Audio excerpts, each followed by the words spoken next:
Well, good morning, everybody, and welcome to a very special show here.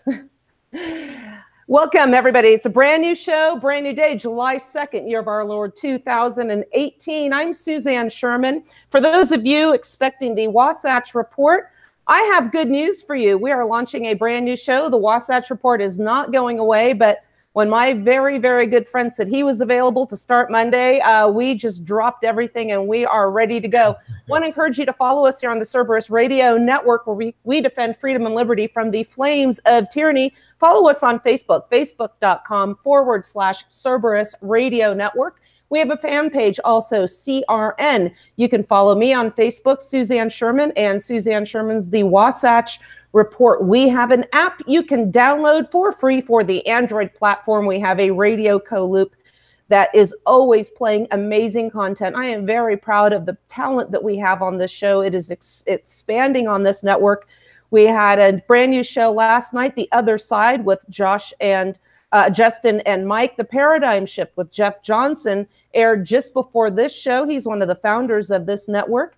The Renegade and the Rambler radio show with Daniel Bailey, one of the other founders of the network. I appeared with him on Saturday night. Jeff had a prior obligation, but he did join us late to the party. Brush Fires of Freedom with Sean Hoffine out of Arizona. We air that once a week as well.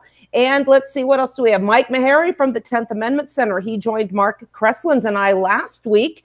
And he also has a podcast, Shift Gold. So if you're interested in learning about the availability, the possibility of gold investments, if that's something you want to learn more about, we have that available as well.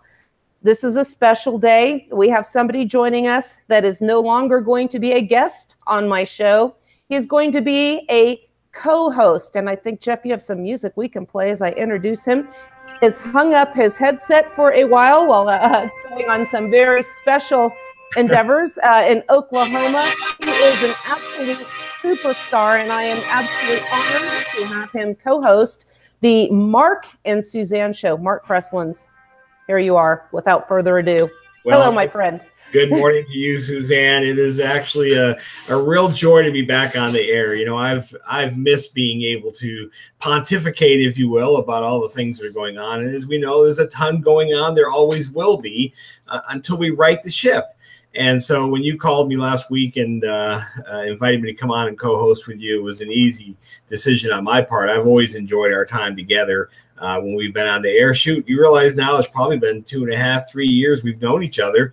I still remember that first phone call we had when we introduced ourselves to each other. And before you know it, you were over there on the other network, and we worked quite well together there. And so it just made sense for us to be doing this together going forward, because we share a lot of common beliefs about how to fix the mess we're in. And folks, as you know, and you've heard Suzanne talk, and you've heard Jeff talk, and Daniel, and everybody else talks about, we all kind of know we're in this huge mess right now. And it's going to take new thinking, a new paradigm, if you will. I love the name of Jeff's show, Paradigm Shift. It actually is going to take a paradigm shift to fix the mess. You know, I don't know if you all remember, but, oh gosh, probably 15, 20 years ago now, paradigm was the new kind of buzzword out there. Everybody was using it in business and education. We have to have paradigm shift. And then, like everything else, it just kind of gets worn out. You know, you stop using it. And it went away for a little bit. And then here recently with Jeff's show and with other people talking about a paradigmatic shift, that really is what is necessary right now. And I'm glad to report here on the ground in Oklahoma, we're seeing little embers of this shift happening. It's not a raging fire by any stretch of the imagination, but it has to start somewhere.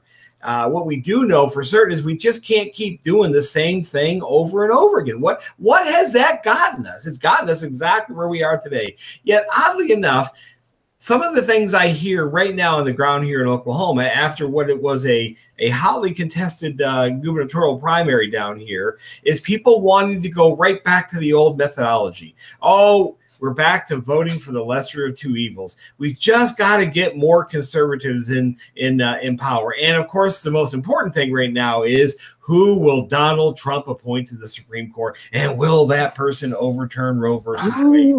Exactly. So you have all this this natural inertia towards the status quo.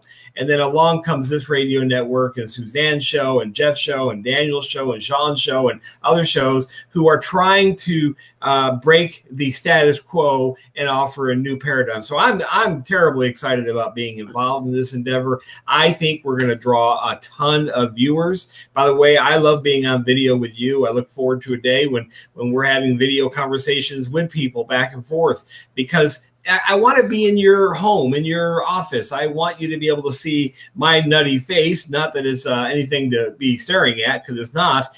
But it's something about you being able to connect with me and me being able to connect with you, Suzanne, and to see each other that just makes the connection deeper, because we are going to need to unite together. We are going to be taking on the normalcy bias, the status quo, whatever you want to call it. We're going to be trying to blow that up. And one way to do that is just for us to get to know each other a little bit. So we're going to continue to use video here, and you get to see our mugs in the morning, and some of you may end up broadcasting. You know, Jesus said you can't pour new wine into old wineskins because they're all crusty and pliable, and they explode during the fermentation process. And so old wineskin represents, in my mind, the old leadership that's in charge right now. This new wine, this new message that Suzanne talks about, that I talk about, that Jeff talks about, that people like Dwayne Stovall talk about, that Brian McClanahan, that Professor Don Livingston, and hundreds of other people that we can think about. The new wine, if you will, the new message, it's going to be hard to pour it into the old leadership. They're not going to want it, and they're going to burst. They're going to burst with anger. They're going to burst with hostility. They're going to burst with turfism. This is my turf. You have to earn your right to be on my turf.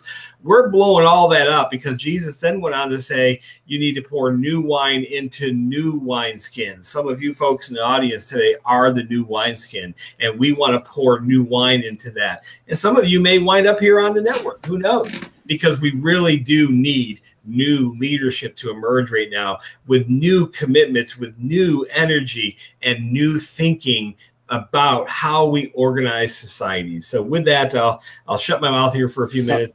I just want to break in here for a second. I'm producing. This is Jeff Johnson here, breaking into the Mark and Suzanne show. Truth be told, Mark, the paradigm shift, that was your show's name on this network, but you didn't come on. You're right. I took it over because I made that name up for you, because you challenged the paradigms of my day back in the day when I was listening to you in the old station and talking to you at those times. You challenged my paradigms. And so when I originally came up with that name, that was going to be your show. Wow. But you never. But you had other obligations. Let's just be honest here. You had serious obligations.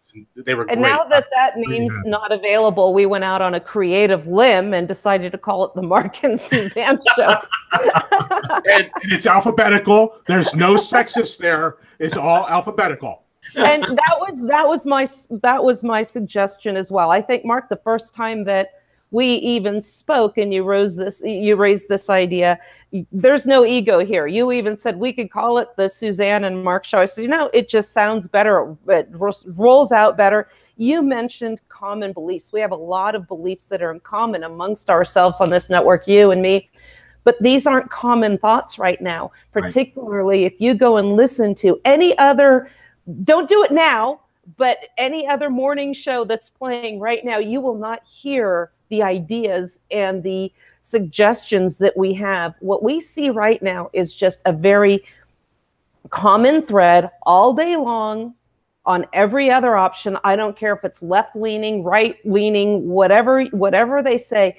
All the solutions come from a system that is inherently flawed, 10 square miles on the Potomac, and we're supposed to go to these people to solve every issue on this continental landmass called the United States of America, where we have really now, it's looking to one or two people is going to determine the fate of babies, ostensibly in perpetuity, because we have accepted this fallacious notion that the law of the land is determined by politically connected lawyers in their black government issued costumes.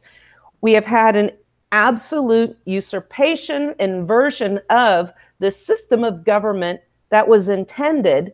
And we have ended up with a system in Washington, D.C., top down, zero representation. In fact, I'll have you expound upon that, Mark, about going back from your time as a legislative assistant.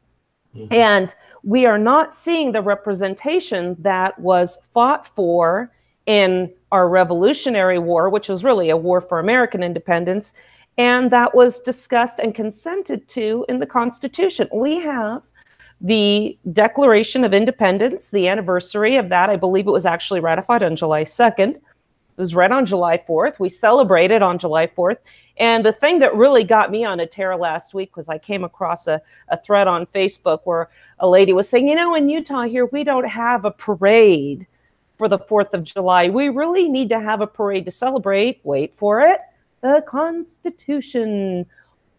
One document set us up for principles of freedom. The other one, I have said, has been a failure and has enslaved us all. And Mark, you're talking about paradigm shifts and unplugging from the matrix.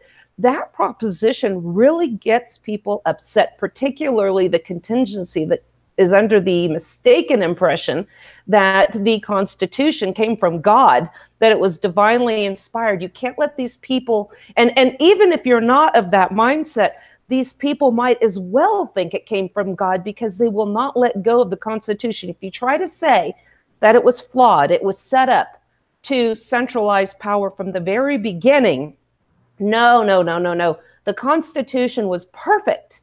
Mm-hmm. It is the people that have failed the Constitution that has resulted in a loss of our freedom. But what we're going to show to you is that this Constitution was intended to get us exactly where we are now. Benjamin Franklin knew that this was going to ultimately result in tyranny, yet he still voted for it. He was no Patrick Henry. So that being said, this is the road we're going to take you down. We're going to not just complain like you're going to hear on every other network, complaining. The left-leaning sides are going to complain about the Democrats, and Fox is going to complain about the Democrats. The other side's going to complain about the Republicans, when really they're all working together to keep us distracted, breads and circuses, and entertained, and otherwise focusing away from what the real issue is, and that is a regime in Washington, D.C. Mark, why don't you describe it? Let's hear Crestland's Creed as we kick off the show. The bipartisan, corrupt, morally bankrupt, illegitimate de facto versus de jure government located in the 10-mile square swampland we call Washington, D.C. Folks, it's what it is. There's no way around it. That is a cesspool there. And it doesn't matter what party we're talking about there, because they're both working in collusion. And Suzanne said something very important there we all need to pick up on. This is a distraction. This is to distract you and to give you little kernels of hope that maybe this time it'll be different. We act like abused spouses, like I cannot believe. We have been now told here recently by commentators that we are to blame ourselves for the Constitution not working. No, it couldn't possibly be that the Constitution was poorly designed, as many of the ratifiers were concerned about. No, Crestland's, it can't be that. It's got to be us. Well, what does the abused spouse do when husband comes home and smacks her around a little bit? What did I do wrong? Yes, what did I do wrong? And he whispers into her ear, I'll never do it again. But then it happens again, and she blames herself once again. It's my fault. I did something wrong. Well, how is that any different than people saying the problem with the Constitution is the people?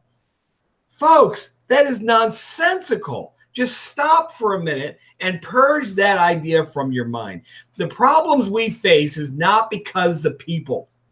The Constitution was constructed in such a way that there were so many wide open gaps to it for megalomaniac evildoers. And don't for a minute think that that is not who seek political power. See, the real antidote to this whole problem is just not to have big government ever. In any circumstance, whether it's your local county council that can order you to pay $425 for a sign on your business, or tell you you can't even have a sign on your business. Whether it's the megalomaniacs that go to your city council, all the way to the megalomaniacs that go to Washington, D.C. And as Suzanne alluded to, I used to work there. I was a senior legislative assistant for 2 members of Congress, Representative George Wortley from upstate New York and Representative Richard H. Baker from Baton Rouge, Louisiana. During my tenure there, I was in the middle of it. I was a megalomaniac. So one megalomaniac can pretty easily spot another megalomaniac. We all were megalomaniacs up there. We all abused our power. Well, you know, let me be careful. I can sometimes get too caught up and use very broad brushes. So let me back up. The majority of the people up there are megalomaniacs. There's undoubtedly some very fine people up there, but there ain't many of them. Let me tell you that. But what I saw firsthand, if the average person saw, they would immediately stop blaming themselves and say, well, that really isn't my fault. That deal being made behind closed doors, those lobbyists taking me out to dinner to make sure a vote went a certain way on the then called the Interior and Insular Affairs Committee, you would quickly see that it's not your fault.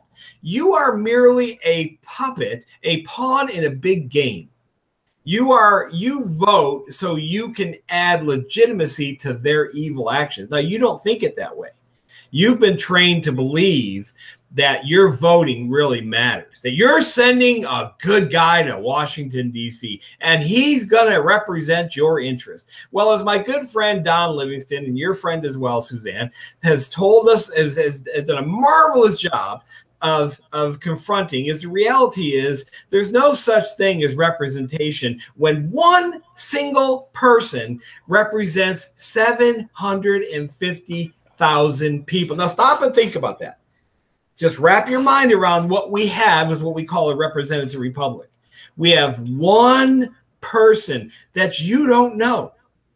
You vote for them because they're of your party affiliation most of the time, or when they're campaigning, they say all the things that tickle that ear, and then you go to the poll and you vote for them. And they're supposedly going to Washington to represent your interests. And you think that because you've been trained to think that. Well, let me tell you, when they get there, there ain't no representing going on. Let me rephrase that. There's representing going on, but it ain't you. It's who comes in that office. It's who's donated to their campaign. It's the leadership ladder.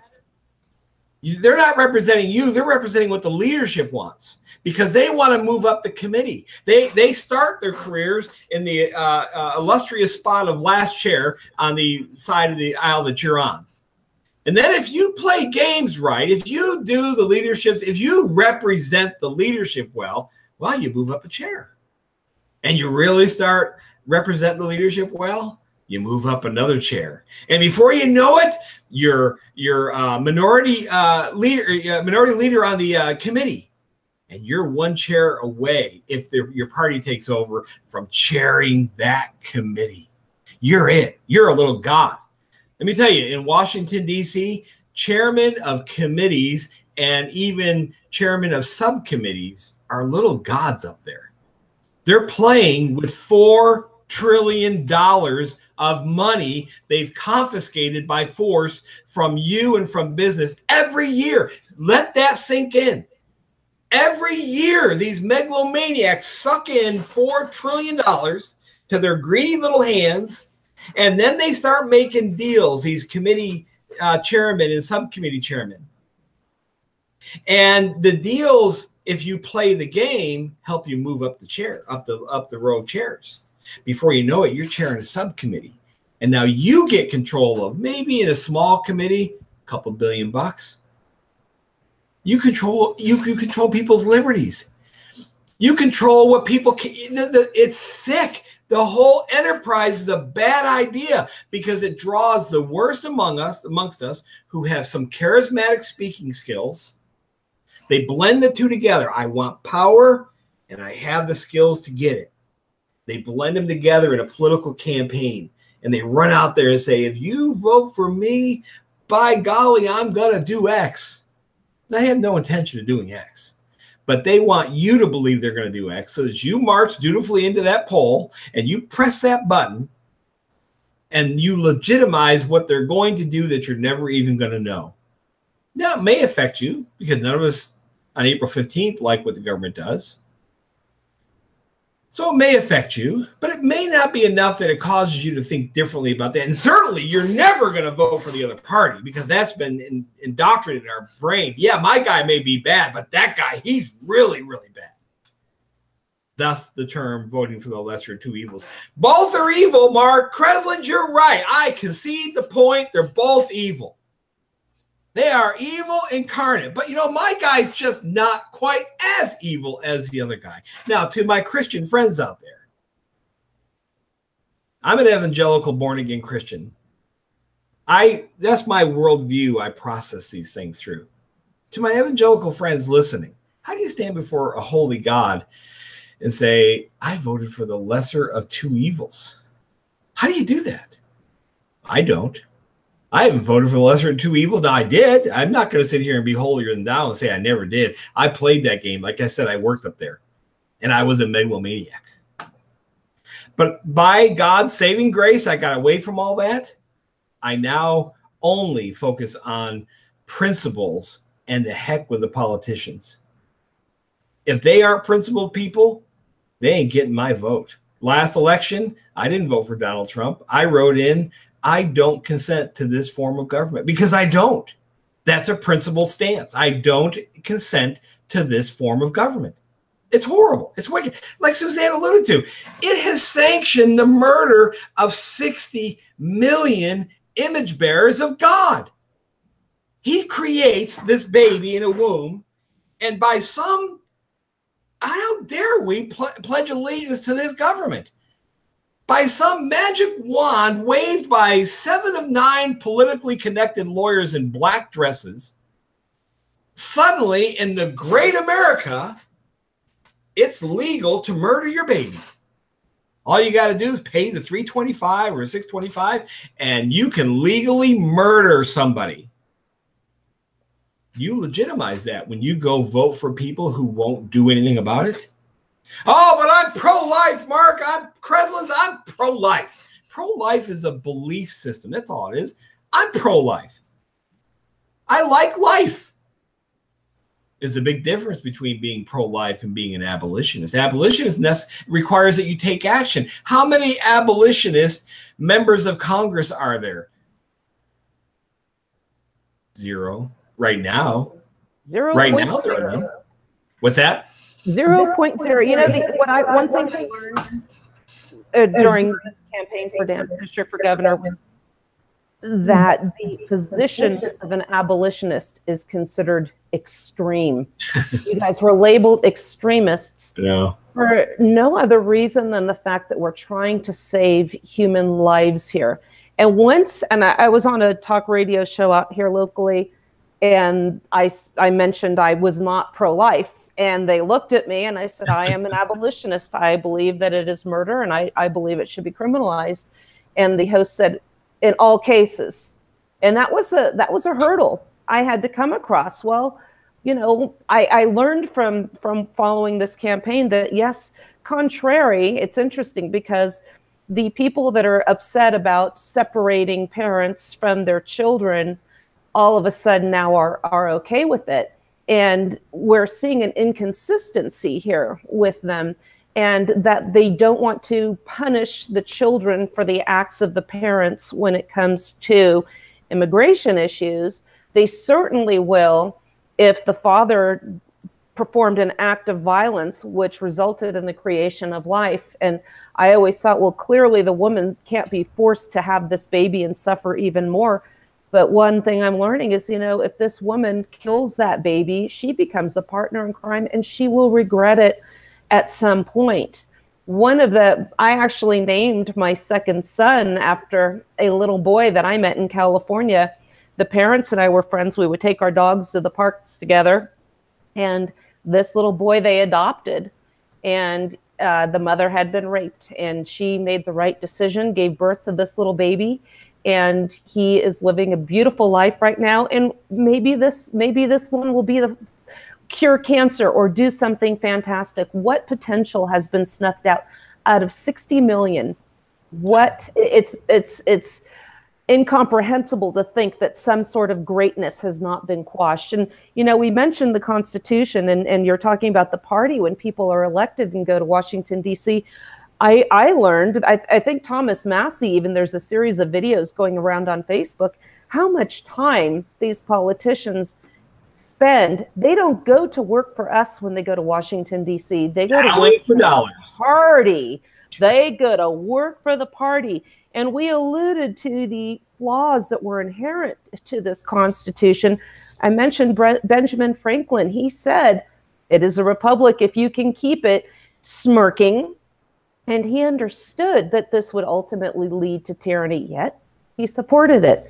John Adams, the Constitution is appropriate for a moral and just society. It is unsuited for any other.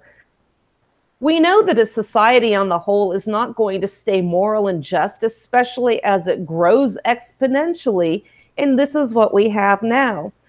John Taylor of Caroline said, "Beware of an unholy alliance between government and finance." Look what we have now. Speaking of influence in Washington, D.C., you can take a tour. You get on one of the tour buses there in 2015. I took my boys and we went on a bus tour. And the driver points out, and this is the building closest to Congress, this massive building, AFL-CIO. Does that not tell you something? You look at the White House itself. What are the bookend buildings on there? The International Monetary Fund and the Federal Reserve. Tell me that, I don't care how hard you vote. Mark, in this last primary, I used a Sharpie when I voted for Mitt Romney. Against Mitt Romney. I was trying so hard to boot Mitt Romney out of the primary. I used a Sharpie pen. There was no question. I was voting for Dr. Mike Kennedy because I wanted to boot him out of the primary. Mitt Romney does not represent the people of Utah. You know who wants him? The higher echelons of the LDS Church, the moneymakers. They outspent Dr. Mike Kennedy probably 3 or 4 to 1, if not more than that. But even Mike Kennedy, here was his platform. "I am pro-life and I am pro-Second Amendment." What does that even mean? These are feel-good platitudes. President Trump, candidate Trump said, I believe in the Second Amendment. We need to enforce the gun laws we already have. Well, now you just contradicted yourself because the federal gun laws we already have are in direct contravention to the Second Amendment, which is merely a reiteration that Congress was never delegated the power to regulate firearms in the first place. I have a little quote here also by St. George Tucker. "The Congress of the United States possesses no power to regulate or interfere with the domestic concerns or police of any state. It belongs not to them to establish any rules respecting the rights of property, nor will the Constitution permit any prohibition of the arms to the people." St. George Tucker. Does that hold any water today at all? At all? Tell me something that they don't get into. I mean, when does Congress ever mind its own business? Well, it's not really designed for that anymore. It may have been in some theoretical manner designed that way, but purely theory, because right out of the gate they started violating it. We have to get back to fundamental discussions about the nature of organizing societies, and then ask just simple questions. Is this the best way to organize society? Now let's look at the facts that would suggest it's not. Again, going back to the obvious one, 60 million dead babies. What civil society, properly organized, sanctions the legal murder of 60 million babies? Now that should just, and that actually is enough. That's primarily what I'm focusing on going forward as the tool to open people's minds. Because as you alluded to a few moments ago, Suzanne, it's not enough just to be pro-life. That's easy peasy stuff. That's just, oh, I check the box and move on. No. If you really believe that it's murder, then how could you possibly support the system that undergirds those who made the decision to allow the legal murder of babies? How could you support that? You know, Don Livingston told me something quite a while ago, and I think he's exactly right on this. By the way, he's got a great book. You need to get it. If you haven't gotten it already, you need to pick it up. It's called Rethinking the American Union for the 21st Century. Just go on Amazon.com, type that in, Rethinking the American Union for the 21st Century. You'll see Don's book that he edited. It's a series of speeches by a number of different scholars on this kind of system of government, what it's led to. It takes a whole range of discussions. Don's focus is scale. It's just too big. It's just too, you can't possibly have representative government at a scale we are trying to do right now. And the reality is we're not even trying. This is an oligarchy running everything. That's really what it is. So, but he reminded me, he said, Mark, you got to remember, most people in the United States have started in kindergarten standing up and pledging allegiance to a flag. The flag really represents the government. We like to think it represents the land of the free and the home of the brave. We add all these platitudes to it. Let me tell you. Crestlands, you're going too far. That flag represents our freedom. Yeah. It represents our liberties. And if you do not stand up and say that pledge, somebody that went and fought for our freedom is going to kick your behind. Yeah. Well, I've run into it, believe me. So, and this is where, you know, I'm not going to dance around these issues, folks. If you're tuning into this show, you're here because you know intuitively there's something wrong. We keep doing that. Our conservative Rush Limbaughs and Sean Hannity's keep telling us we've just got to do better at getting more conservatives into power, and somehow they appoint Supreme Court justices and blah, blah, blah, blah, blah, and things get better. Well, things are better maybe financially, but we've racked up another $1 trillion of debt. We're at $21 trillion now. We still are involved in undeclared wars across the globe. So by some metrics, prosperity, which I think is really what undermines everything we're doing, Suzanne, people are making value decisions out there. If I go the Crestlands and Sherman route, that might cost me something. And right now, I kind of like being able to plan my 2-week vacation. Maybe this year it's going to be a three-week vacation. We're looking at a new car. In fact, we may even be upgrading our house, because prosperity is increased under the Trump administration. No doubt. By every metric out there, things have improved considerably financially. But what about in Oklahoma? Right now, it's 9:32 here. The abortion butcher shops are open. They've probably murdered 2 babies by now. While we go on our way to our new 5-star restaurant, or we look through the brochure of our upgraded house or our new car. How can we be people of conscience? How can we really be people of our word when we know a few miles from here, where I am right now, a baby just got his body torn apart legally? Now, folks, the gray hairs, my hair doesn't like hearing any of this. They're Ronald Reagan's the best president of all time, and the Constitution's divine. You ain't talking them you're not talking most of them out of that. They're just there. Now, fortunately, that demographic is going into the eternity, and it's disappearing. But those Gen Xers and millennials, they ain't buying all this stuff. They're open to hearing what we're talking about, Suzanne. That's who I'm targeting. The old stodgy people who are in retirement or near retirement, they're making prosperity decisions right now. How is this going to affect my retirement? How is this going to affect me?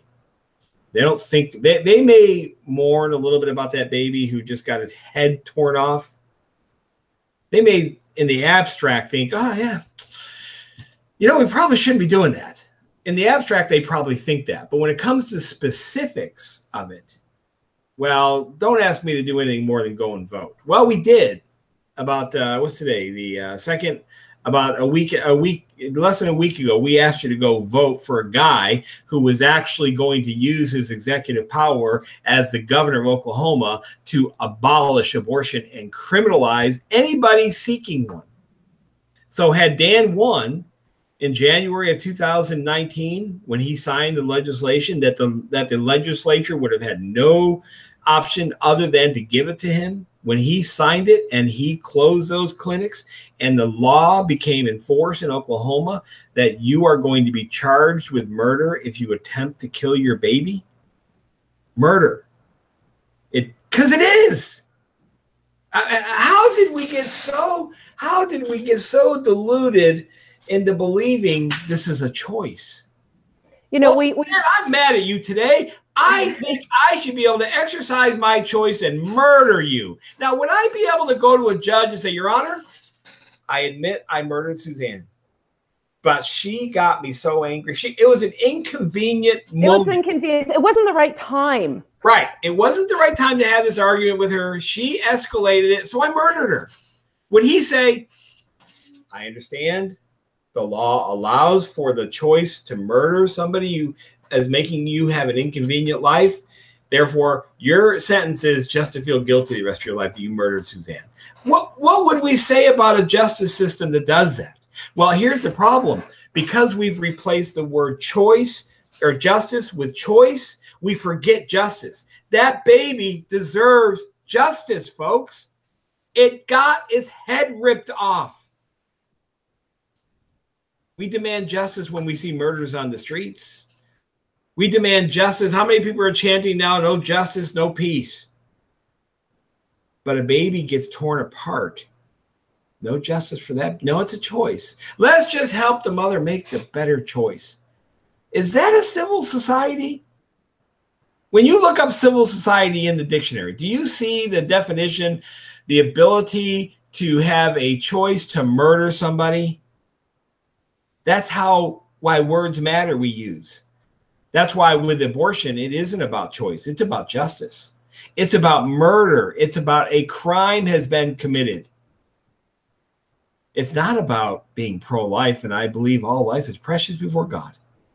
You know, Mark, when we had the Planned Parenthood revelations and the videos, the exposure of the evil nature of what they were doing, not only this, okay, I could, even if you want to give them the argument, we are selling this tissue for medical experiments so we can make lives better. Let's go now to the feelings behind this and look at the joviality and the joking that these people were caught on video making. I want my chicken, the meat without the bones. Yeah. Close the eyes. I don't want it looking at me. And they were laughing. You would think if these people had a soul, any inkling of a conscience, that they would see these babies and having a complete about face. We're not seeing that. And words have meaning. Out here in Utah, out here in Utah, there's a Republican candidate, a pro-life candidate, who says, well, we're going to make it a regulation that if you murder the baby after 20 weeks, we want pain relief for the baby. So going back to your legal comparison about, well, Judge, I murdered her because it was inconvenient.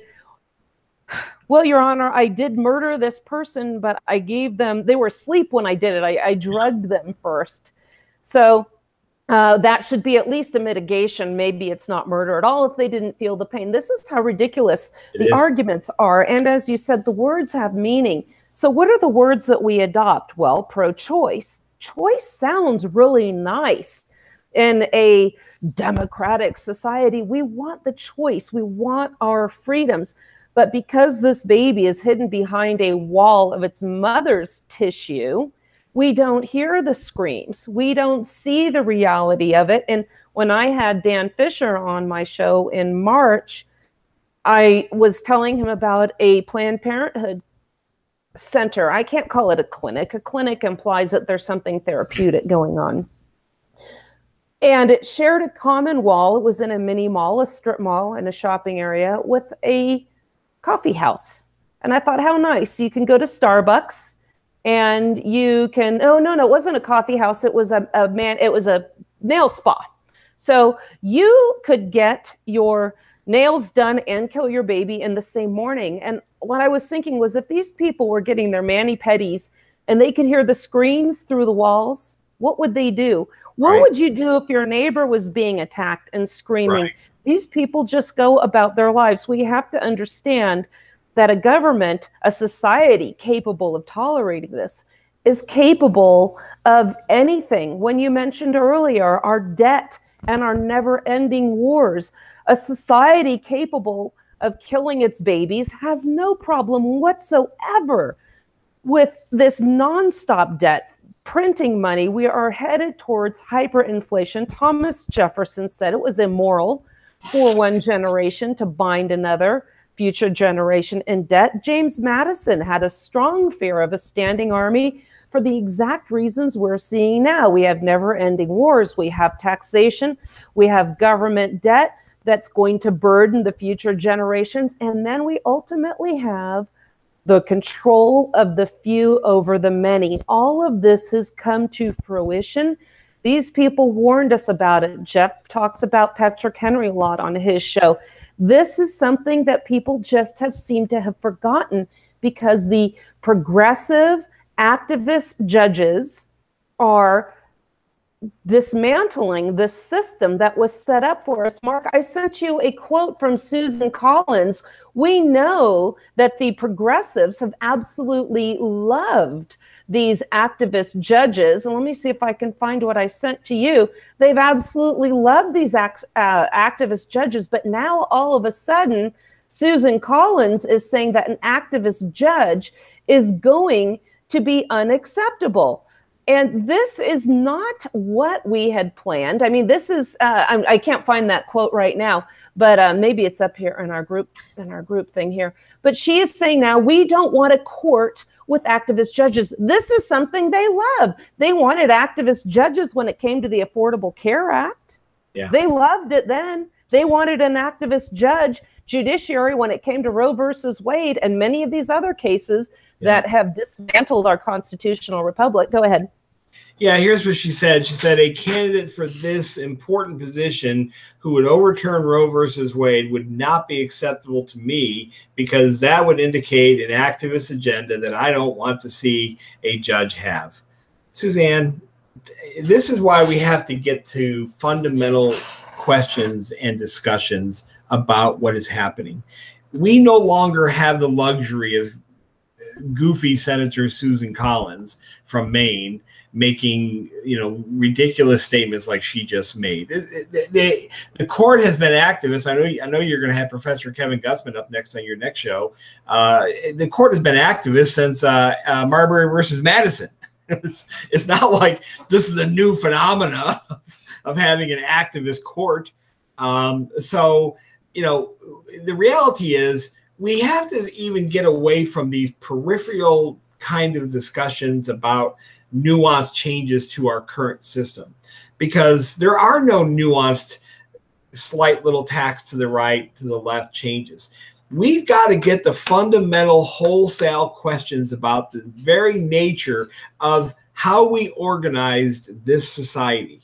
That's the terms I use. I don't make constitutional arguments anymore other than just for novelty reasons. I just, for every now and then I'll engage one. I did last night with a very well-meaning person who still believes the Barton kind of historical drivel that, the founders turned to Isaiah 33:22 to discover the three branches of government.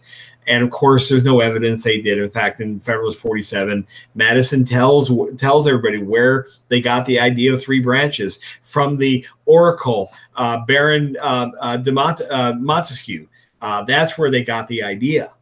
Well, this person who had never heard that before, because David Barton doesn't talk about accurate history, he talks about agendized history, what he wants it to say. Well, as soon as I shared that with her, she wrote back and said, "Oh, you made your case." It's like, well, I'm not trying to win. I'm trying to persuade people to be willing to have another type of discussion, that's primary over the secondary concepts of voting, hoping, and coping with the reality that nothing changes. Because that's where most people are stuck. That's where Rush Limbaugh's stuck. That's where Glenn Beck, all the national, excuse my French, host of radio programs, they're stuck in voting and then hoping and then coping. Now, to be fair, Trump has been a kind of a bright spot on some areas. And I'm not going to, so have angst towards him that I'm going to ignore the right things he's done. Right. We call balls and strikes. You and I have always been consistent in that. You can go through my social media accounts. You will not see one Trump train meme. You are not going to see any worship for one leader that's going to take us down the right path. Remember now, I engage in these constitutional discussions as well, because that's something that so many people hang on to. What I like to do is point out, using what we have going on today, the flaws inherent to what this Constitution has allowed us to become. We're talking about Trump's economy. Remember now, if you look at Article 2, the power of the president was not supposed to be very great, but what we have now is what Alexander Hamilton and the Hamiltonians, the central government proponents, wanted, was a very strong central government and a powerful leader. What we have here is, as the monarchy Alexander Hamilton had been a proponent of, we have the president is now an elected king. Well, when you have candidates, and in this past election, who were very different, I submit to you there was not much difference between Romney and Obama, or McCain and Obama, but this election gave us a huge difference in the candidates, meaning half of the population in the United States of America was going to be very, very upset when the other one lost. We had both sides saying there's going to be civil war if the other guy or the other gal wins, and one's going to take our guns away and keep killing babies, and both of them, I think, were going to get us into World War III. I mean, the rhetoric was just off the top, just crazy.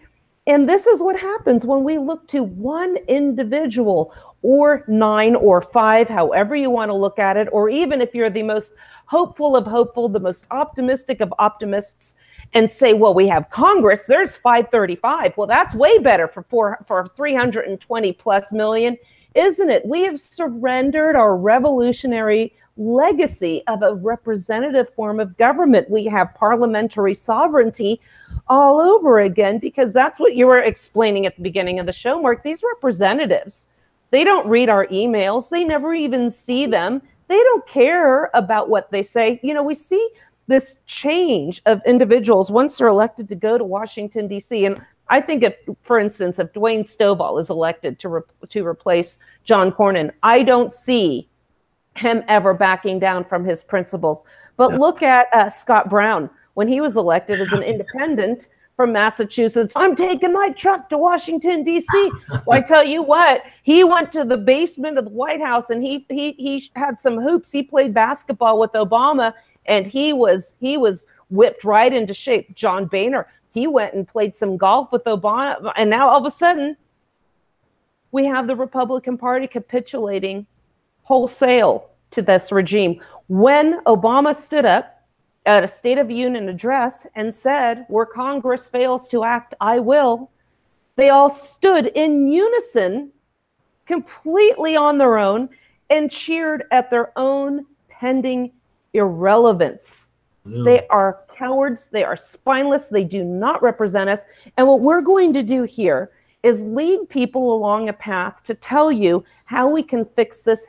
And it's not by adhering to the Constitution, it's by recognizing it as the abject failure that it is. People say, well, why do you even talk about the Constitution then if you don't believe in it? I talk about it because this is the principles upon which this system of government was founded.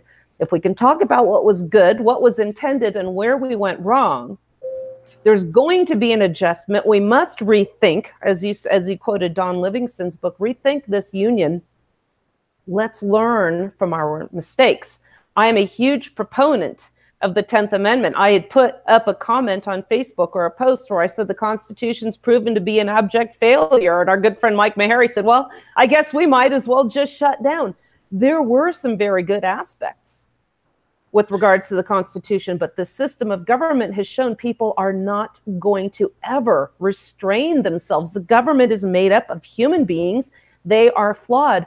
It is up to us to take away this means, this vehicle by which they've been able to throw off their restraints. Go ahead, Mark. Yeah, and this is why, you know, there are things we can learn. You know, the scientific method necessitates that we begin by asking questions, right? Then we formulate a hypothesis, and then we set up experiments to test the hypothesis. Did it work? So let's apply the scientific method to the Constitution. Let's say that was the hypothesis. The hypothesis is man can self-govern and still embrace freedom and liberty, principles of freedom and liberty. We create a constitution that, in theory, answers or fulfills that hypothesis or tests that hypothesis. We now have to get to the point where we have to analyze the data. Did this constitution fulfill the hypothesis that men can self-govern and continue to maintain principles of liberty and freedom? Well, the data is clear. No, this instrument, this test that we set up, didn't work. It just didn't work. And see, this is the problem when we create kind of this divine nature to the Constitution. These stories about the Philadelphia Convention and how all the founders, you know, held hands and sang hymns and blessings from God descended on heaven, and out popped the Constitution. This is the great problem with viewing Philadelphia that way. And the first step you can actually take to unencumber your thinking about that is to actually read source material, some of the hostilities that were going on. Read Luther Martin's notes on the Constitution. Read what he saw firsthand with his eyes as a delegate to the Constitution, how he describes various delegates putting their boot on our neck of the small states. Now, those are his terms. He used those graphic images to say Virginia is putting its boot on our neck. That's what was going on in the Philadelphia Convention, folks. It wasn't what Barton tells you. There was this great sense of unity, and out popped the Constitution. These guys were fighting. But they should. I mean, they're trying to create a form of government that's trying to deal with France and the West and Great Britain and the North and all these problems still out there. We just got off the battlefield. You know, it's not like we were a country of 200 years of experience where we just got our freedom. There's constant threats. We know in 1812 they reemerged just shortly after that. So there's all these tensions. And so people are figuring out, okay, the Articles of Confederation don't appear to be strong enough. Let's strengthen those. And then megalomaniacs show up and say, well, let's just create a whole new government. Let's just start over from scratch and we'll do this. Folks, there's nothing that needs to be condemning about that. We just need to apply a mature kind of methodological thinking about it. Did it produce the hypothesis, the hope of the hypothesis that man could self-govern without losing liberty and freedom? And I would say unequivocally, the answer is no under this current system. So I move from what are called legal or constitutional solutions at this point into political solutions. That's the angle I take. I argue, because that's all they did in 1776, folks. They were under a constitution. They were under the authority of the king and parliament. They were under an existing governmental structure. They were subjects of the king until they declared their independence and then won it in a battle. But they were operating under a legal construct. They were appealing. They were constantly appealing, saying, please don't do this to us. Please don't. We don't have any representation, blah, blah, blah, blah, blah.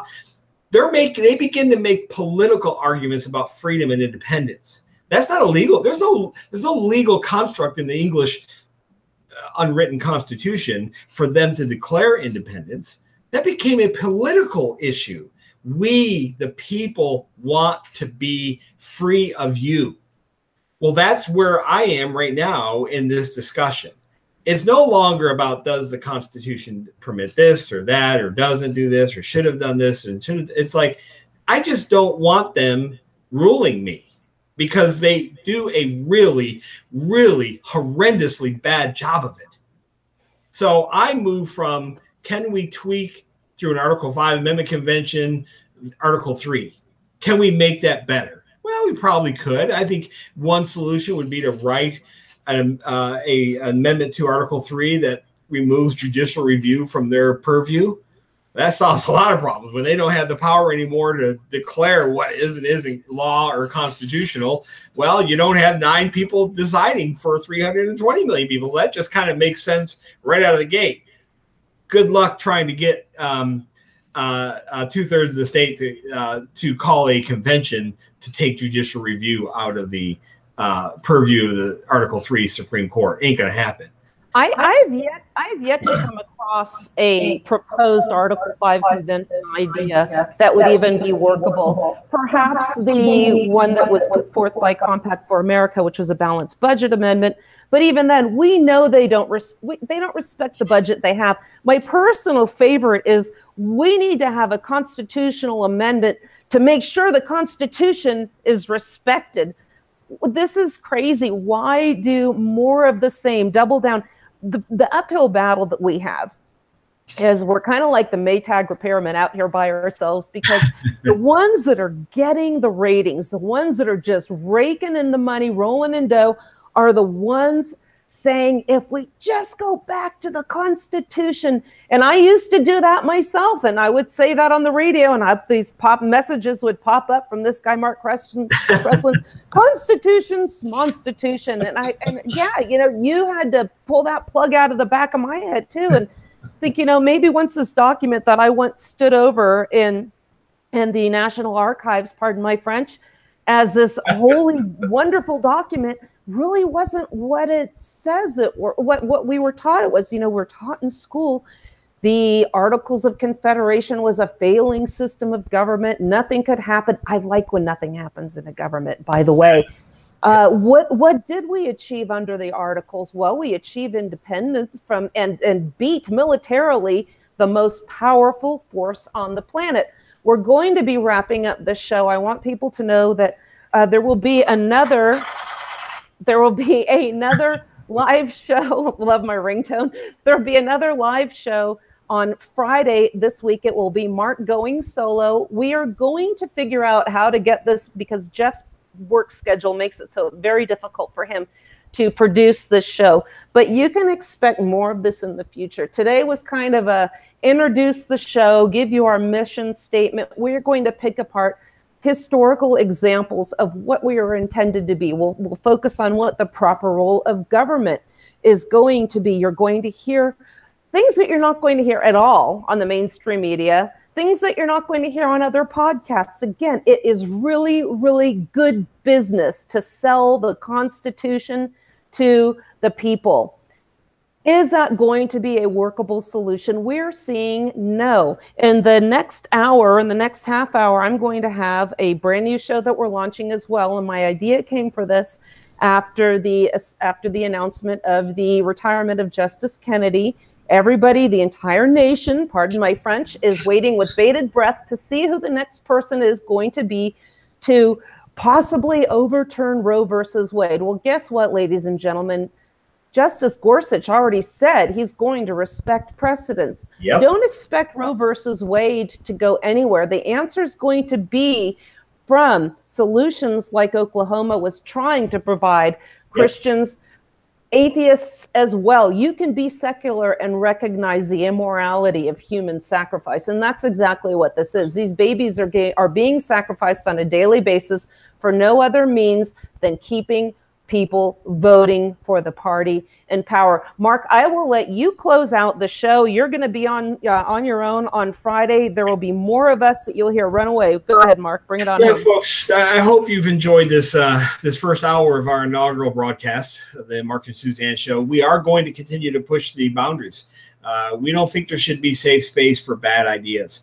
And right now we live in a world that is filled with bad ideas from our government. They're always one step away from taking more of your liberty and more of your property. They are always one step away from doing that. On top of that, we've got to deal with the reality. We've got a Holocaust going on. We cannot bury our heads in the sand and hope for some future date where some magical Supreme Court judge rules to overturn Roe versus Wade. Real briefly, and I'll close it up with this. The reality is, even if the Supreme Court overturned Roe versus Wade, you do know what happens, don't you? It doesn't end abortion. It moves it back to where it should have been from the very beginning. Back in the states. We are a union of 50 separate and sovereign states that are perfectly capable of making decisions on the crime of murder within their borders. We do not need an anti-government telling Oklahoma when a murder did or did not occur. That is a really bad idea. Folks, I'm going to leave you with this vision. Imagine if we're successful with our ideas. There are about 14 states down here in the South that are heavily Christianized. If they all voted to abolish abortion and criminalize it, that would save the lives of 214,000 babies. Then we could lead by example on a moral society, and maybe the other 36 states would follow. Folks, that's what we're about here. We're serious. We're deadly serious. We're giving up our time. We hope you'll continue to join us here at the Mark and Suzanne Show as we continue to revolutionize radio. Because, boy, folks, radio needs some revolutionizing. I can't say that enough. Till this coming Friday, I'm Mark. She's Suzanne. Have a good rest of the day.